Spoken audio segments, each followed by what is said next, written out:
Edhe me qënë se lam të qytetaria, Ermelinda po thoshte gjatë publicitetit se si pedagoge në sociologji ka probleme, po themi, për të mirë kuptuar nga studentët. Po, nga studentët, në pyetja kur prezentohemi si module, pyetja e që të bëjnë të dysha për ne për çfarë na duhet ta sociologjia, nëse neve ta jemi ta për menaxhim biznesi, apo vazhdojmë për financë, apo këto profilet, programet që nuk lidhen drejt për drejt. Që nuk lidhen drejt për drejt me profilin social. Dhe detyrimisht që këtu fillon ajo problematika që ne realisht pjesa nuk kuptohet që çfarë duhet dhe për çfarë duhet aspekti social dhe ndërveprimi që ne duhet kemi me njëri tjetrin. Me studentësh në fakt mund të jetë interesante kjo pjesa e të qenit human, edhe krah njëri tjetrit. E shihni këtë, apo janë individual edhe studentët, se cili kërkon ata arritjen personale? Nuk është ajo fryma e bashkëpunimit kolektive. Dhe më thënë, studentët të zgjedhin grupet e vogla. Dhe detyrimisht që më besoni që është fillon ajo lufta brenda klasave që i quajnë neve, që kanë ato xhelozit, ato konkurencat e veta, por diçka tjetër që përveç faktit të humanizimit që ne po flasim është dhe pjesa që kemi dhe komunikimi.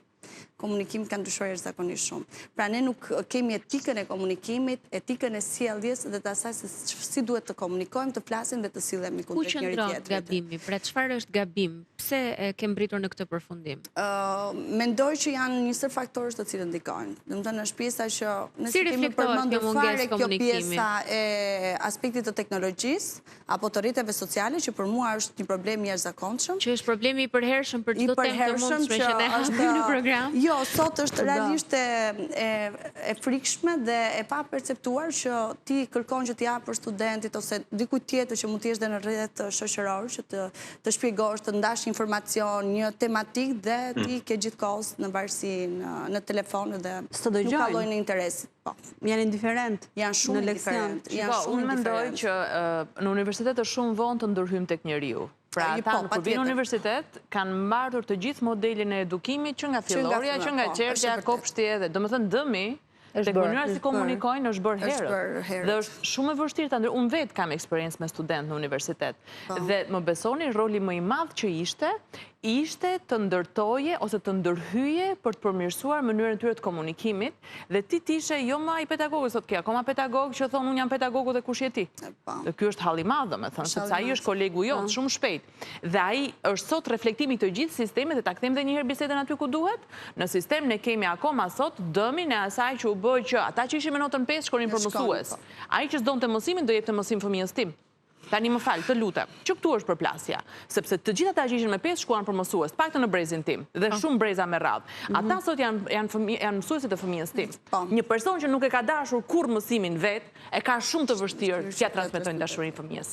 E ka të pamundur po të është i mbartur. Shiko, kjo është shumë e gjerë edhe mund të flasim pafund. Analiza ka të gjitha anët pastaj. Patjetër, po unë jam partizane e idesë që shumica e elementëve jetësor merren familje.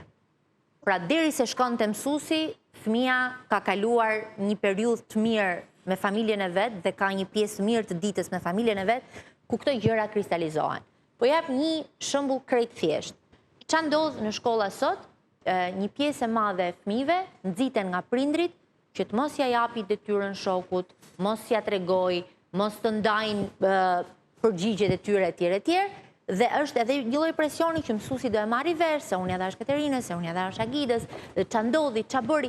Pra ne si të rritur, vetë po i induktojmë fëmijët që të rrinë vetëm, të mos e japin detyrën, të mos e bëjnë. Po pse duhet vi kjo lloj kërkese nga prindrit? Po është jashtëzakonisht e gabuar kjo gjë. Po pse mund ta kërkoj? Është çështje pasigurie vetëm të mos ndaj asgjë. Është çështje pasigurie e para, është çështje që një pjesë e madhe e njerëzve ankset dhe frikrat e tyre dhe paftësitë e tyre ja përcjellin fëmijëve dhe gjithë atë ngarkesën që ka mbajtur tash për shkak se po flas në vetë parë. Ka mbajtur sikletin e mësuesve të gjimnazit para 30 vjetëve që e ka mbaruar dhe ja derdh mbi kokë fëmijës tim dhe çdo ankth që kam patur në gjimnaz kujtoj se duhet ja përcjellë fëmijës tim. Jo, nuk ndodh kështu. E keqja duhet prerë, duhet të gjejmë mënyrën që shembullit të shëmtuar t'i vëm një stop edhe të vazhdojmë. Që do të thotë, me një shembull të klasës të fëmijës tim të vogël, dhe po i kthehem prapë zysherit sepse realisht e vlerësoj shumë në këtë drejtim, është ky. në shumicën e klasave, në qoftë se një fëmijë qesh, një mësues do thotë, "Çka ka që qeshni? Na e thoni edhe ne të qeshim, nuk është ora për të qeshur." Nga këto fjalit që trashëgohen brez pas brezi që të hapin barkun, më falni për sinqeritetin. I me bi vjen në klasë, në shtëpi dhe thotë, "Sa kemi qesh sot te klasa?" dhe tregon një histori budallaqe, normalisht kalamajsh 7 vjeç, që kanë qesh për një gjë që s'bën me qesh asnjë njeri, dakord. E takoj nesër mësuesen. Edhe i them, "Më tha i them goca që keni qesh dje shumë në orë të matematikës." Dhe reagimi i zyshës është për mua ta marr ta pus ta vën ballë, zysha tha, "Kemi qeshur, jemi shkrirë." Jemi shkrirë, tha, sepse këta bën batuta, aq më kanë fillun tha ngacmon me njëri tjetrin, mënyra si ata qeshnin tha më bëri me qesh pafund. Kjo është e gjitha. Nëse një rritur arrin e futet te bota e fëmijëve, i shkrin ato kufit dhe nuk është diktatori. Dhe të pranoj njerëzore, pra, se s'ka as shoku i fëmijëve, po është njeriu i rritur që është aty i vëmendshëm, atëherë që kuptojnë që ka qenë momenti i tyre. Patjetër. Mirë, Sardi dëshiron që të komunikoj me ne, po. Të dëgjojmë, po. Kam pëlqej që sa Manjola, kështu është, por faktikisht ne duhet në fillim eduku dhe prind, sepse në shaf këtë gjë e kam hasë shpesh për shkolla. Sa dushin e më ndonë në me vanë, unë i veri jap këtë mesazh të fëmija jam që me bëhet njëre e tjera, ashtu një fa dhe miqtë e mi që më ndonë shmit, por është shumë problem të rrethë shoqërore e shkollave, ku një fëmija është i mirë, ku një fëmija është i butë, kur një fëmija është altruist, sepse shohim që rrethët e tyne shkollore nuk janë të tillë. Momentin që nuk janë tillë dhe shaf që fëmijët mos janë distancojnë të edhe fëmijësh. Atë do të kanë dikon tek edukimi që prind duhet mi lanë fëmijën, pra. Kjo që thot Manjola është shumë e vërtetë e shumë e saktë, kjo duhet moralizu, por është shumë e vështirë me arrit këtë gjë sepse nuk ka vetëm për me eduku fëmijët. Sepse nuk jemi në një mendje, pra. Dhe ne kemi kaluar ka prindja në brezi i tranzicionit. Probleme bullizmin, në dhe probleme distancimin e tjerë, gjithmonë ai fëmijë që është më i shkallët, ai fëmijë që është më egër, ai fëmijë që veshët më i bukur, ai fëmijë që është më modern. Ky është një modeli që ne promovojmë. Po unë mendoj që ne si shoqëri e kemi prek fundin. Nuk kemi ku shkojmë më keq.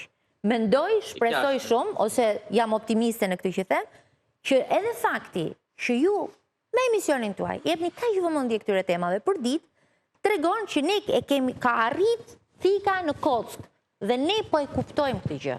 Nuk është rastësore. Shihni edhe rrjetet sociale, ca mesazhe, edhe ca influencera që deri dje na flisnin vetëm për tendencat e ngjyrave që duhet veshim, kanë filluar ta kuptojnë që pjesa e humanizmit dhe programeve sociale. Pjesa e humanizmit duhet kthyer. Dhe mendoj, thot Mirsadi, hajde edukojmë prindrit. I llaf goje me eduku prindrit, por ne mund të fillojmë bëjmë diçka. Të promovojmë një shembull tjetër. Kjo është e rëndësishme. Të promovojmë një shembull tjetër. Dhe këtu media e ka këtë detyrë mbi supe. Hajde promovojmë gjithë bashkë sa jemi një shembull tjetër. Përse është ajo që po thoja më herët për prindrit që nuk janë në një mendje, ndoshta edhe mediat nuk janë në një mendje. Po nuk ka rëndësi. Pra, hyjnë ca interesa, është një debat që ne bëjmë edhe jashtë ekranit me njëri tjetrin. Pra ti ke një mision, siç është për shembull rasti konkret në televizionin ku punoj, në programin që ndërtojmë, që të përcjellim pozitiven, të ketë qetësi, të ketë një mesazh, të jetë relaksuar biseda, të jetë kënaqësi ta ndjekësh, të mos kesh zhurma. Unë i them gjithmonë këtë dhe e them se realisht e dua fort këtë tek programi ynë. Nga ana tjetër ti ke formën e kundërt tënden që mundon të bëj zhurmë. Bota prandaj është e bukur, Katerin, se ka përshtatshmëri, nuk ka rëndësi. Por çorienton, pavarësisht se është pikë uji që bie për ditë. Programi juaj është për ditë. Dhe është një pikë uji që i bie ndërgjegjës së njerëzve është i përqafuar dhe për fat të mirë është i përqafuar shumë mirë dhe për këtë pikërisht për këtë falenderoj. Nuk është rastësi dhe ka një gjë. Secili prej nesh dje kishte bërë Blendsalaj këtë video, kjo është në fakt një shprehje që reagon qarkullon prej shumë kohësh në botë. Ka një mënyrë me u rebelu në këtë dynja dhe është t'jesh i mirë. E pra, Të t'jesh i mirë është analizë më vete. Si mund të jesh i mirë? Ja kështu, si jeni ju këtu për shembull. Faleminderit. Mirë sa të përshëndesim, faleminderit që ishe me ne. Faleminderit edhe shumë suksese, punë të mbar në misionin e bukur që ke zgjedhur, në fakt këtë për të gjithë ju, sepse e keni rolin, secili ka rolin e vet në këtë aspekt për të cilin e folëm. Suela jo më larg se para 10 minutash po më tregonte se çfarë kishte parë në Malish, edhe realisht është për të ardhur keq se si ca njerëz jetojnë në atë gjendje dhe si nga ana tjetër nuk marrin ndihmë dhe përgjigje, por ky është realiteti për fatin tonë të keq, për dasht Zoti them unë, përmirësohen se në dorë të ti më duket më shumë se jemi se sa të institucioneve. Jo, duhet të jetë ngjitse e mira.